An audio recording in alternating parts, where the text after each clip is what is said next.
Sorry, gael ddechrau ta. Lle gael ddechrau da? Enw fi ydi Mark Bentham a dwi'n swyddog llesiant i'r tîm llwybra llesiant anablu dysgu.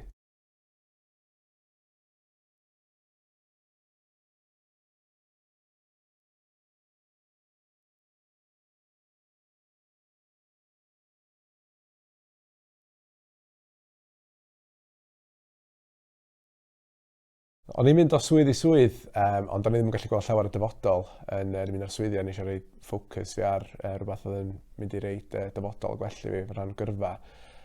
Nes i penderfynu ar anelu at gwaith cymdeithasol, oherwydd o'n i'n meddwl oedd o'n cyd-fynd gyda gwerthoedd fi i helpu bobl ac i rhoi llais i bobl.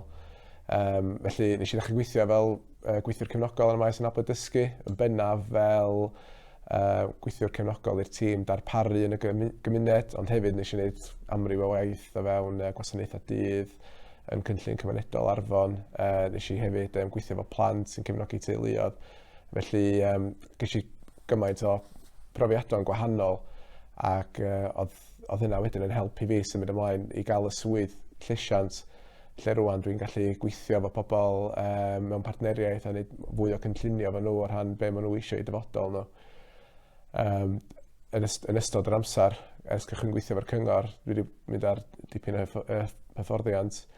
Dwi wedi gwneud gwaith Active Support a PBS. Am Active Support yn sgil ti'n dysgu i weithio efo bobl yma'n gallu trosglwyddo mewn gymaint o wahanol meysydd, swn i'n dweud, oherwydd ti'n hybu annibyniaeth bobl ac i helpu nhw fod yn fwy annibynnol yn gyfan gwbl. Wedyn ers fi gael y rôl yma, ges i hefyd cynnig wneud y cwrs K101 a K113 gyda'r Prifysgol Agored. Mae hynna'n equivalent i'r flwyddyn gyntaf o'r gradd gwaith cymdeithasol. Felly, yn y flwyddyn dwytha, dwi wedi bod yn gwneud hynna'n ochr yn ochr gyda gweithio llawn amser i'r tîm llesiant. A o hynna, mae wedi datblygu nes i geisio amdan yr hyfforddau gwaith cymdeithasol. Dwi'n lwcus iawn bod wedi cael cynnig y rôl y fforddau i wneud gradd.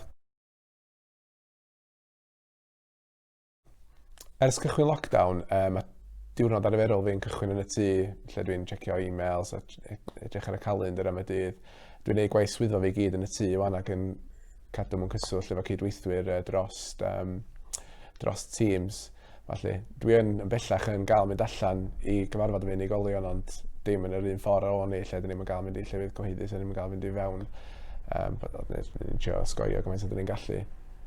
Dyn ni hefyd yn gwneud lot o gwaith grwpiau ymysg gwaith llesiant, felly dyn ni wedi bod yn gwneud hynna ar Zoom yn diweddar. Dyn ni wedi bod yn defnyddio Zoom fel teclyn i gadw bobl at ei gilydd a cadw bobl wedi cael lincio mewn efo bobl.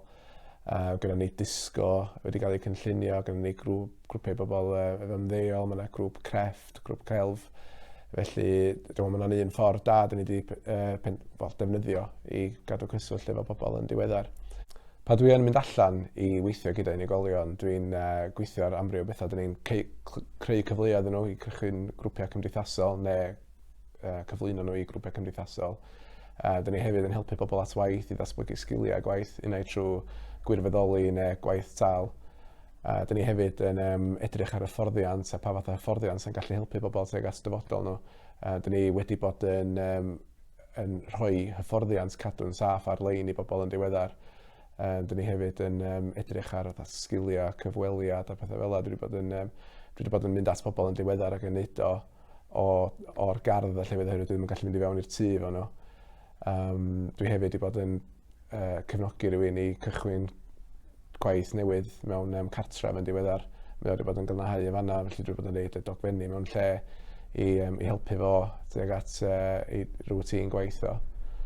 Ar ôl gwaith, dwi jyst yn mynd ar ci am dro fel arfer, dyna di'r tasg mwyaf pwysig.